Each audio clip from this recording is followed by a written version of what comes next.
Hello and welcome to another Minisode of Not Without My Sister. And today, in fact, what we're going to talk about is not without these 5 things in my fridge. I'm Beatrice McCabe. Not without these 5 ingredients. Very catchy. You can see that catching on. I'm Rosemary McCabe.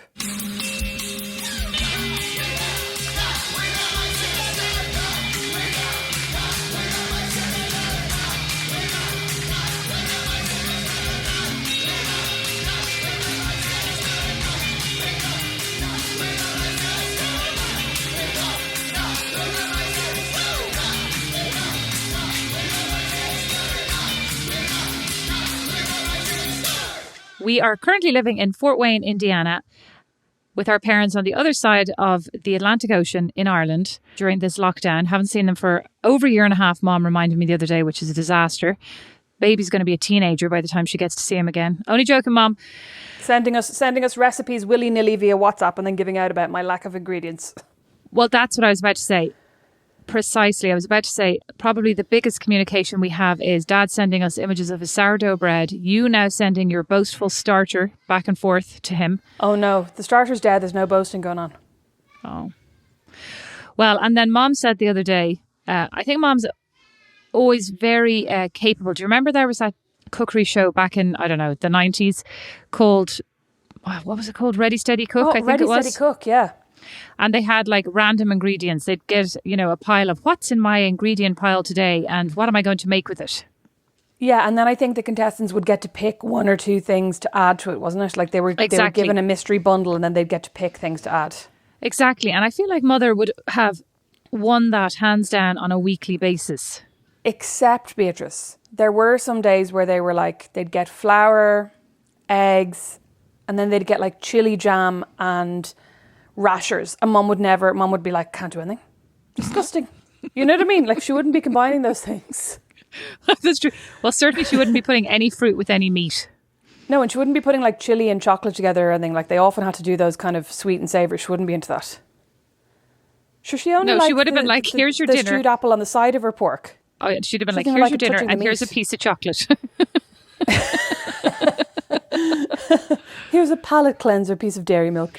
Okay, so and then last week Mom mentioned that you and she had been on the old WhatsApp and that of all the ingredients you needed for chicken with almonds, I think it was, a basic, a Claire Mac Cabe staple, that you really had none of these things. So you were concocting a rather made up version of same recipe, which led me to think, what are the 5 ingredients beyond, as Mom always says, when I'm writing a shopping list? What does she say? Tea, bread, butter, sugar. That's exactly right. Tea, bread, butter, sugar. And then beyond that, actually today I realised I have no sugar, which is what led to this entire topic. I was like, I'm a disaster. I know, I've no sugar, Rosemary. Oh my God, Claire Mac Cabe turning in her seat. That was close. Oh my God, okay, sorry. Can we just take a tiny segue to say, Mom sent us a message on the family WhatsApp the other day saying, why can I hear your conversation? And I was like, what are you talking about? And she was like, why can I hear you? And I was like, what? She was like, oh, I was playing the podcast. I didn't realise. I was so confused by that. I'm like, is somebody on the phone to her? Yeah, and I was suddenly like, we're not having a conversation. What's she talking about? Well, I mean, I'm not too surprised. She doesn't seem to have the ability to hang up the phone. Have you noticed that? I have, Beatrice. Like I called her the other day and I told her a long story about Chance and, the kids, something like ridiculous that they'd said. And I said, make sure you tell that to Dad. She goes, I will. Right. Then luckily for her, I said, okay, bye, I'm at home. She goes, bye. And I was on hands-free. I was driving, so I couldn't turn off my phone. Right. So I was expecting her to hang up. No. Then I hear, Philip, that was your daughter. That was your sister. That was your daughter on the phone. Yeah, she wanted me to share this story with you. Yeah. And I was waiting. And it wasn't as entertaining as humorous. Yeah. Or as enthusiastic. It was more of I've been instructed to tell you this story and here it goes. Well, let me tell you what I get at the end of every single one of Mom's conversations. Mom, I'm sorry that this lovely topic now has veered away from ingredients, which I'm sure you were enthusiastic about. What I get at the end of every conversation is, she sounded in okay form today, Philip. Or, oh, I think she's feeling better than she was yesterday. Or like, she seems a bit down. Oh, well, what Literally the end about of every conversation. I mean, I have to say, Mom needs to work on her encouragement, on her cheerleading. She is definitely not American. She calls me the other day and she goes, I was talking to Rosemary and she said, yeah, she just, she seems a bit lonely, I suppose, in the house, no car, Brandon's at work and, she can't come and visit you. Occurred to me afterwards, I said to your father, everybody's lonely. Everyone around the world is lonely. I'm going to call her back and tell her that. And I said, I don't know that that's like super helpful. She's feeling lonely. I mean, I think she's probably aware there's a pandemic. I'm going to call her and tell her, listen, everyone's lonely. So I think she did call you and tell me just that. Yeah. Yeah. Anyway. Did it make you feel better? Sorry, back to the Did it make you feel better? Luckily for her, by the time she called me back to say, I was just thinking everybody's feeling lonely, so like, get over yourself. By the time she called me back to say that, I'm paraphrasing, right? I was actually in a better mood. Like, I wasn't as upset as I had been earlier when I was telling her I was lonely. So it was actually lucky for her that I was in the better mood when she came at me with this. She used that confidence against you. Profound revelation. Okay, so if you flash it back in your past, your happy past, to Mom's fridge, beyond the milk, tea, butter, sugar, whatever it was you just said there, bread, what was it? Tea, bread, butter, sugar, beers. Oh, yeah. Tea, bread, butter, sugar. But there's milk. There was always milk on that list as well. Yeah, but I feel like milk was never on that list because she always had a litre of milk in the freezer. Oh, yeah, I should actually do that. You can't freeze tea, butter and sugar. You can freeze bread, but... So, anyway, she always had a half a leek to hand in case of a leek emergency, in case of half a leek for some random reason. Always had She always had minced beef or ground beef, as it is referred to in the States. Yes. She always had dripping, which I would never have, and I also think is gross, but then I love fried bread, so I'm glad she always had it. And what else did she always have? A tin of tomatoes. Oh, sorry, we always said eggs. A tin of tomatoes. She always has a tin of tomatoes because Dad likes to put it in everything. Okay, so now let's go into your fridge. What are the 5 things you must have, always have on hand? Okay, Terry's chocolate orange. Really? Some Terry's chocolate. Well, I actually don't have any at the moment, but until recently I've been kept pretty well stocked with Terry's chocolate orange, which has been nice. Oh. Because I had my Christmas Terry's chocolate oranges, and then a friend of Brandon gave me 4 Terry's chocolate oranges. Then it's not a treat though anymore. No, but I'm saying it's a kitchen staple. I don't see it as a treat. I see it as a necessity. Oh. No. Oh God, this is very bourgeois. All right. Oh no. Okay, so what I always have in my fridge. Okay, now, especially now in America, I always have Dubliner cheese. Oh yeah, me too. By Kerrygold, so it's slightly different, but I always have that white Dubliner cheese because I just love having like a little chunk of cheese if I'm feeling hungry. A little chunk? No, Beatrice, a massive chunk. Can you give me my dignity? If I want to say a little chunk to our listeners, let me say a little chunk. So, Dubliner cheese, Diet Coke. At the moment, I'm trying to cut down on my caffeine a little bit, so I'm also have kind of a fizzy water alternative in the fridge. Oh. So, see, like you can tell now that I'm not cooking anything with any of these things. These aren't ingredients. These are just like standalone items. Like, I haven't cooked anything that hasn't been HelloFresh in about 6 months. Although I am about to bake some sourdough, so that's going to be exciting. I know, that is going to be exciting. Peanut butter or almond butter. Oh. I like having on hand. Either to have on toast or to have on those little English muffins, or if I'm feeling especially like healthy, to have on a bit of apple, but mostly to have on bread. Oh, that's very healthy. I do like peanut butter myself, but like, what kind of peanut butter do you like now? Crunchy peanut butter, and ideally like the most. I don't really like the Jif peanut butter that just has that too sweet. But it also has a real cloying texture. It does. It's like sticks to the roof of your mouth. I like my peanut butter to feel like the peanuts just got ground an hour ago. Salty. They're actually savoury. Yeah, salty. I'm not sure if they do it anymore. I'm actually not even sure if they're open anymore because of the whole palaver over the past year. But there was a place in Smithfield Square called Fitness Ireland where you could grind your own nut butters, and they had cashew butter that you could grind in there just from pure cashews and a little bit of salt, and it was cashew butter is very good. It was delicious. That's actually genius. I should start a company where like people just make their own bags. Here are all the ingredients. Make your own bags. Like, well, that's what KiwiCo is. What's that KiwiCo? Thing for kids where they send you out like a packet of things to make and do with your kids, and one of them was like, here are all the parts for a bag and the instructions and the thread. We did it with William, who was delighted. Oh, it's already an idea. It's not even my idea. Yeah, sorry. God, it's hard to come up with an original idea. You know what I actually avocados, because the other day I was thinking I would have loved, and I didn't have any avocado and I didn't have any peanut butter. I didn't have two of my top 5 staples. I would have loved to have a slice of toast, peanut butter, sliced avocado, and a fried egg and some chili flakes. Delicious combo that I'm sure is horrifying to you, but delicious. I mean, it sounds okay. Was there peanut butter in there? Yes. Sounds hideous. Peanut butter, sounds avocado, fried egg, absolutely chili. hideous. Yeah. I was really Absolutely surprised. You were like, gross. sounds all right. I was like, what is wrong with you? Sounds What are absolutely your 5? revolting. What are your 5 staples? Wine. Probably tinned tomatoes. Oh, how dare you? Probably Come on. tinned tomatoes. Wine is great for a tomatoey sauce. No, I'm talking about for cooking. No, I drink the wine. I don't cook with the wine. Well, I don't cook with any of my ingredients. I just eat them.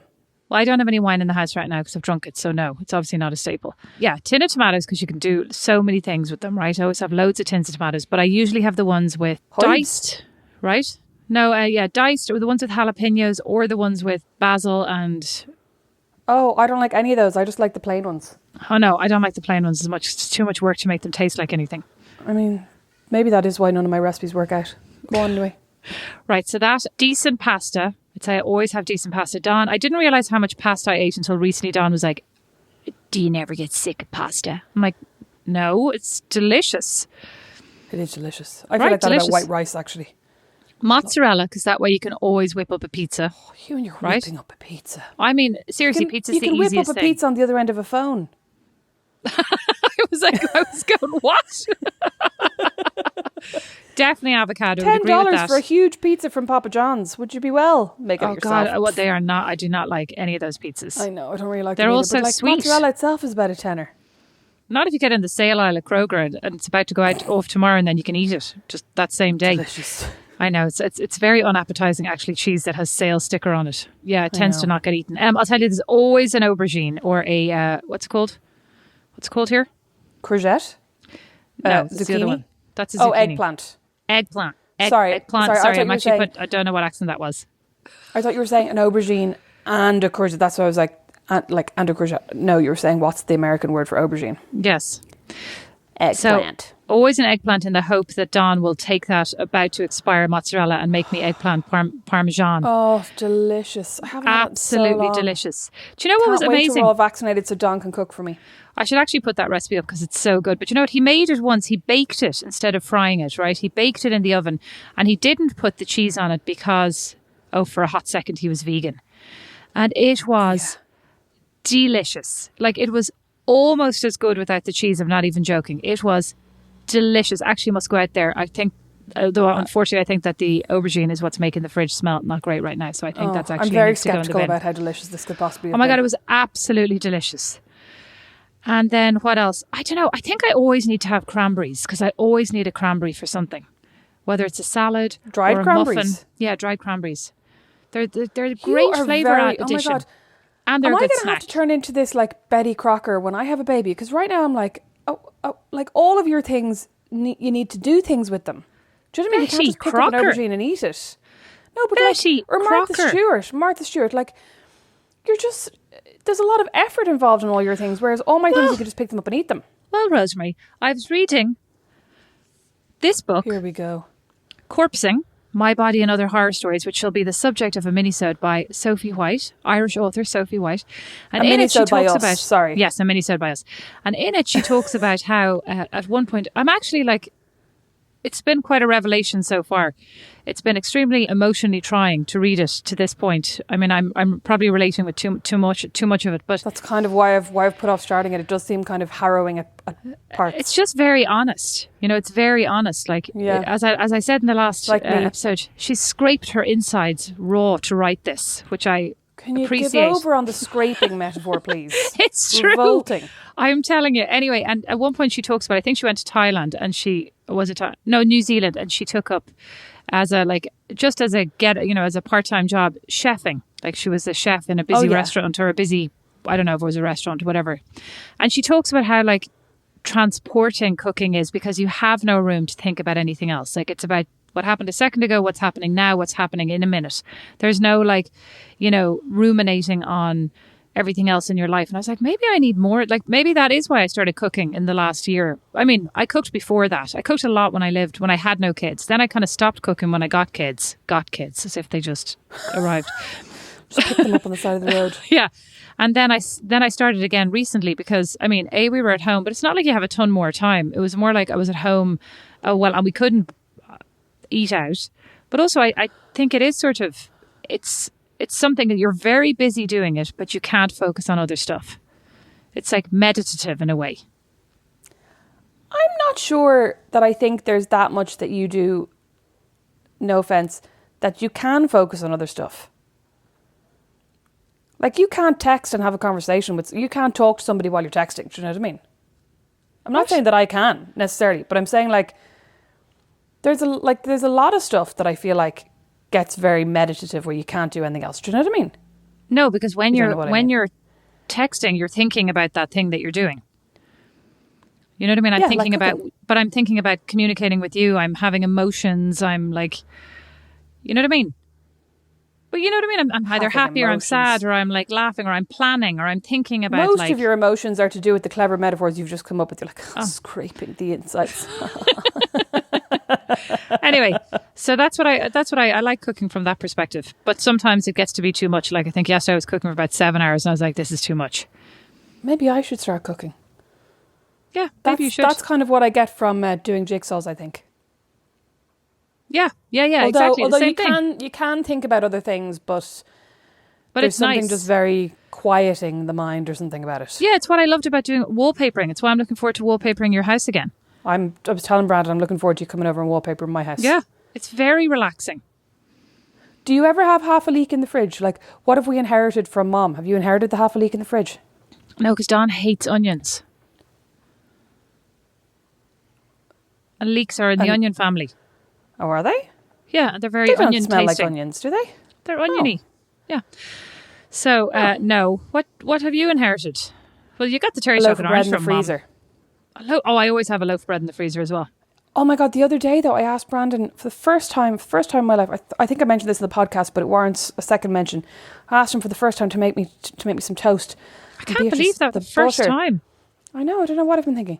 Well, actually now I know I was better off. But the butter to toast ratio, I swear to God, he whispered, the butter whispered at the toast in like the top right corner and then disappeared.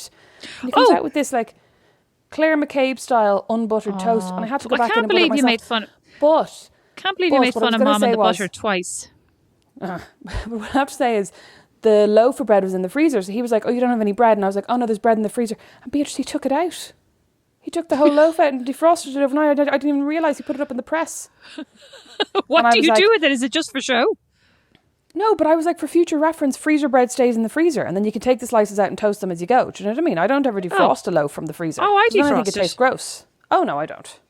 Oh, I don't think Mom just takes it a leaf at a time. I don't think Mom takes it a piece at a time. Oh, I think she does. Mom, Rosemary. Email us, notwithoutmysis@gmail.com. Rosemary, tea. Are we nuts? Barry's tea. Oh my God, Beatrice, I actually have been feeling very guilty about this because I counted them yesterday. I have 7 boxes of Barry's tea in my press and I keep thinking I should give you some and then I'm like, feck her now, she could buy her own, but I should give you some.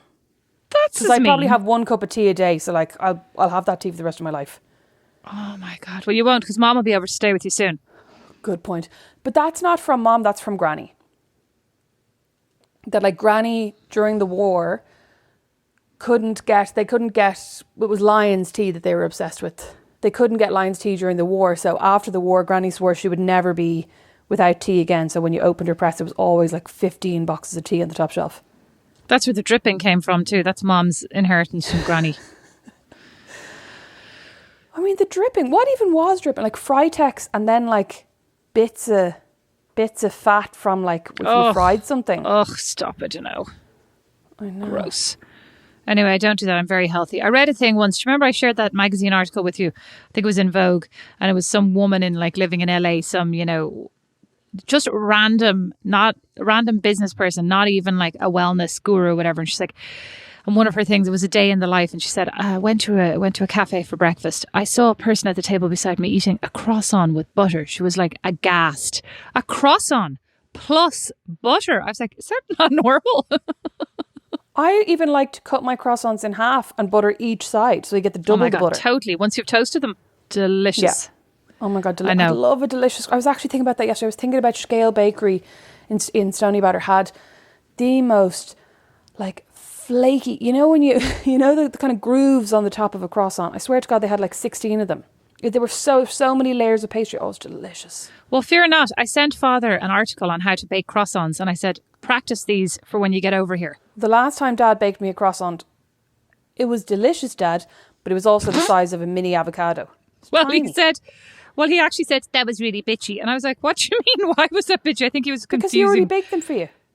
What? Last time he was over, he baked you croissants because Mom sent me photos of them and I was at home in Ireland raging. Yeah, but he needs to do a better job this time.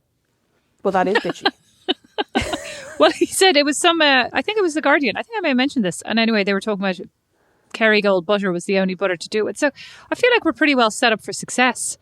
Just need Dad over here now to do the cooking. Dad's feeling a bit sensitive about his sourdough baking. He told me the other day that he has never produced a good sourdough loaf, which is a lie because I've eaten several delicious sourdough loaves he's made. I know. His standards are too high for himself now. God, well, he's become like, I don't even know what, like a retired Jamie Oliver. Like, do you remember that book that Jamie Oliver, the 15-minute chef? And it like, what he actually meant was... 30 minutes, yeah. Yeah, what he actually, yeah, you're right. What he actually meant was 30 minutes just to read the ingredients list. It was like a 3-hour event. No. To be fair to Jamie, what he actually meant was spend the entire prior day chopping and preparing all of your ingredients, and then it will take you 30 minutes on the day you cook it. Yeah, but like as long as every single thing, and like the pan is greased. Oh my God, the drama out of those recipes. I remember trying to make one of those and being like, what are you talking about? They were not easy. They were not for beginners. Well, maybe they were for... No wonder you lent me that book. For all the good it did you. Like you're jeopardizing me. Okay, so take it. So listen, mutually agreed, avocados are very versatile. Tea, you need tea. We Bread, don't butter, think sugar. a half a leek is necessary on just a regular ongoing basis. I do think the mozzarella is a good recommendation. But I can't think of a single recipe using a leek, but Mum was always using them. She just throws them in everything. She's like the way she turns her back and Dad puts a tin of tomatoes in everything. No. She turns her back and Dad puts like a massive spoonful of the spiciest salsa imaginable in everything. Dad's very sneaky. He's very sneaky with his spices. I remember he came over here and he made like a chili and I said, listen, Don really doesn't have a great, tolerance for heat. Oh, yeah. And he's like, it's fine. And I go, no, like really, it's, could you put a little bit less in? Listen, it'll be fine. Just trust me. I've got this. Sit down. We all are like, oh my God, this is so hot. Don's like, I can't eat this. Sorry, Philip, I can't eat this. Dad struggles through it, right? Like looking totally nonchalant, trying to look totally nonchalant, but also huffing and puffing. He cycled up that hill when he should have got off the bike.